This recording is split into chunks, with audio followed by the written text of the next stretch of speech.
Halo, jumpa lagi. Kali ini materinya masih membahas seputar teks ulasan. Nah, jika sebelumnya kita membahas bagaimana mengidentifikasi informasi pada teks ulasan, selanjutnya akan kita bahas bagaimana menelaah struktur dan kebahasaan teks ulasan. Pembahasan teks ulasan kali ini didasarkan oleh kompetensi dasar 3.12 menelaah struktur dan kebahasaan teks ulasan, baik itu film, cerpen, puisi, novel, dan karya seni daerah yang dibaca atau diperdengarkan. Sedang tujuan pembelajarannya yakni diharapkan siswa mampu menelaah bagian-bagian, struktur, dan unsur-unsur kebahasaan teks ulasan.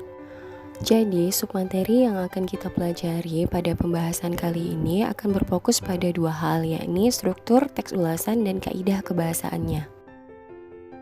Hal pertama yang akan kita bahas yakni struktur teks ulasan yang terdiri dari 4 hal pokok. Nah, yang pertama itu terdapat orientasi. Pada bagian ini berisi gambaran umum karya yang akan diulas. Kemudian untuk tafsiran isi yang kedua, memuat pandangan penulis mengenai suatu karya yang diulas. Pada bagian ini, pengulas umumnya membandingkan karya tersebut dengan karya orang lain yang dianggap mirip. Jadi, pengulas juga menilai kekurangan dan kelebihan karya tersebut. Untuk karya fiksi biasanya dinilai berdasarkan latar, tempat, tokoh, penokohan, serta cara pengambilan sudut pandang. Sedangkan yang ketiga, pada bagian evaluasi, umumnya berisi penilaian terhadap karya, baik itu penampilan dan bagaimana proses produksinya.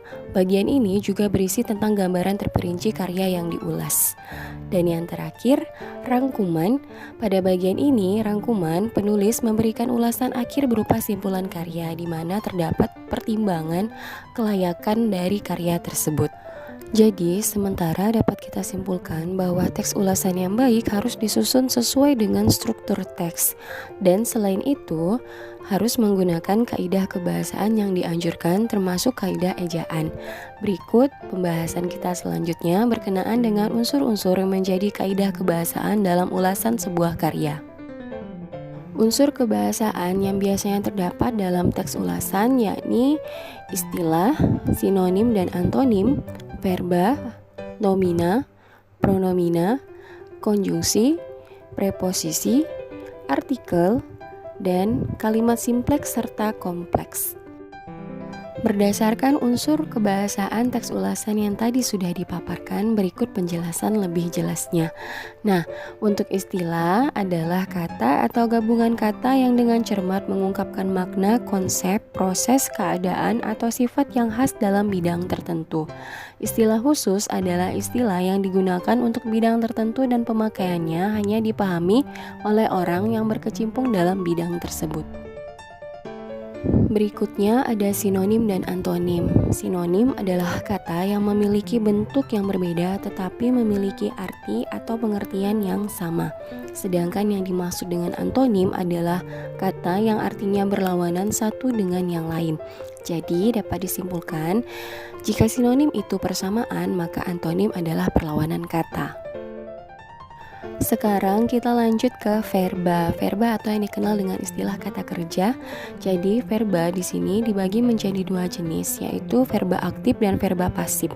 Verba aktif adalah verba yang subjeknya berperan sebagai pelaku, sedangkan verba pasif adalah verba yang subjeknya berperan sebagai penderita atau sasaran tindakan. Berikutnya nomina atau kata benda.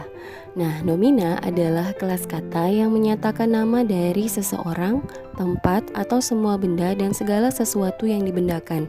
Kata benda dibedakan menjadi dua jenis, yaitu kata benda konkret dan kata benda abstrak. Selain itu, berdasarkan bentuknya, nomina juga dibedakan menjadi dua, yaitu nomina dasar dan nomina turunan. Kita beralih ke pronomina. Pronomina atau kata ganti adalah jenis kata yang menggantikan nomina atau frase nomina. Contohnya, kata ganti orang, kata ganti milik, kata ganti penunjuk, kata ganti penghubung, dan kata ganti tak tentu. Unsur kebahasaan teks ulasan yang akan kita bahas selanjutnya adalah konjungsi. Nah, konjungsi adalah kata tugas atau kata penghubung yang berfungsi menghubungkan dua buah klausa, kalimat, atau paragraf. Konjungsi yang sering digunakan dalam ulasan karya umumnya berupa konjungsi koordinatif, konjungsi subordinatif, konjungsi korelatif, dan konjungsi antar kalimat. Selanjutnya yang perlu kita ketahui yakni adanya preposisi dalam unsur kebahasaan teks ulasan. Preposisi adalah kata tugas yang berfungsi sebagai unsur pembentuk preposisional yang biasa dikenal dengan istilah kata depan. Unsur berikutnya, artikel. Artikel adalah kata tugas yang membatasi makna jumlah nomina, biasanya dikenal dengan istilah kata sandang. Selain kedelapan unsur kebahasaan yang sudah dibahas, perlu pula kita ketahui bahwa di dalam teks ulasan biasanya terdapat kalimat simpleks dan kalimat kompleks. Nah, kalimat simpleks adalah kalimat yang memiliki suatu verba utama. Contohnya, sinetron Pangeran banyak digemari kaula muda. Nah, jadi untuk kalimat simpleks itu biasanya hanya terdiri dari satu pola kalimat. Sedangkan kalimat kompleks adalah kalimat yang memiliki dua verba utama atau lebih. Contohnya, scientific adalah jenis film imajinasi pengetahuan yang dikembangkan untuk mendapatkan dasar pembuatan alur film yang menitik beratkan pada penelitian dan penemuan biologi. Jadi, dapat disimpulkan bahwa kalimat kompleks berbeda dengan kalimat simpleks. Jika kalimat simpleks terdiri dari satu pola kalimat saja, sedangkan kalimat kompleks bisa memiliki lebih dari satu pola kalimat. Baiklah, setelah mempelajari bagian-bagian yang terdapat di dalam struktur teks ulasan serta unsur-unsur kebahasannya, semoga tujuan dari pembelajaran kali ini benar-benar dapat tercapai apabila kalian ingin menelaah struktur serta unsur kebahasaan dalam teks ulasan. Berikut contoh telaah struktur teks ulasan pada resensi novel Hujan karya Terelie. Nah, resensi ini sebelumnya sudah pernah dibahas. Jadi, dapat diperhatikan dengan saksama bagian-bagian apa saja yang membangun struktur teks ulasan tersebut. Sekarang kita lanjut ke evaluasi.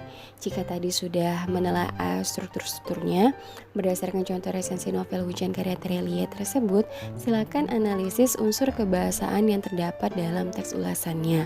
Gampang kan? Silakan tuliskan jawabanmu di kolom komentar. Terima kasih telah menyaksikan tayangan ini. Sampai jumpa pada materi berikutnya.